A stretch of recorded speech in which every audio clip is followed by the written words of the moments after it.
तर नमस्कार मंडळी, हा तुमचा मराठी व्लॉगर व मी आजच्या या मराठी व्लॉगमध्ये तुमचं स्वागत करतो.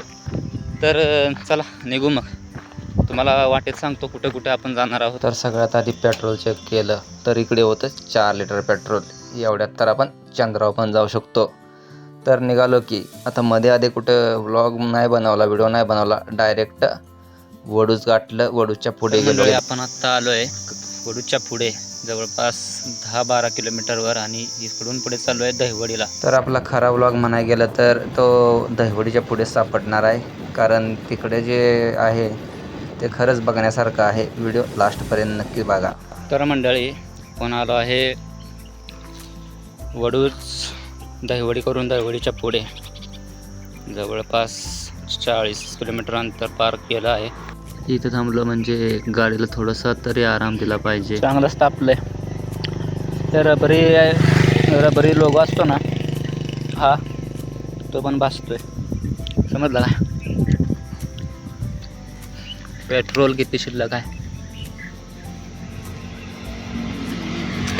2 लिटर शिल्लक आहे बघा. तर असा जवळपास 100-200 किलोमीटरचा प्रवास असेल तर 5-10 मिनटं तरी गाडी थांबवली पाहिजे, नाहीतर इंजिन कुठंतरी काम काढायचं आणि पुन्हा प्रॉब्लेम व्हायचा. 50 किलोमीटर झाला असेल अंतर मला असं वाटतंय, कारण 100 किलोमीटरचा आपला प्रवास होता आणि त्यातलं 53 किलोमीटर आता शिल्लक राहिलेला आहे. बघू पुढे कुठंतरी खाऊ काहीतरी आणि पुढे जाऊ. आता तोपर्यंत इंजिन पण थंड झालं होतं. म्हटलं निघावं पुढचं गाव इथून काय जवळच होतं.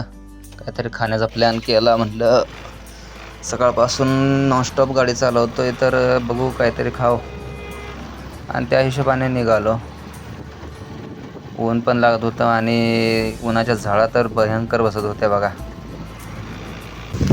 तर मित्रांनो, आपण आलो आहे पुढे आता, आणि हे गाव आहे मोगराळी. तर आपण काहीतरी खाऊ. तरी ते मोगराळीमध्ये आल्यानंतर मला समजलं की इथून पुढे खरा भयंकर घाट आहे. आता तो घाट किती लांब आहे काय आहे हे बघण्यासाठी इथं नाश्ता केला आणि निघालो की पुढे. पण आता असा होतो का, काळा झाला आहे हात बहुतेक, ह्या मोठी असतात ना त्यानं झाला असेल. पण माझा दरवेळी प्रवासात असा ह्या कसे काळे पडतात. तर आपण इथनं आता जाणार आहे बारामतीला. बघू आता बारामतीत आपण काय काय शूट करतोय, कसं कसं करतोय ते तुम्हाला समजेलच.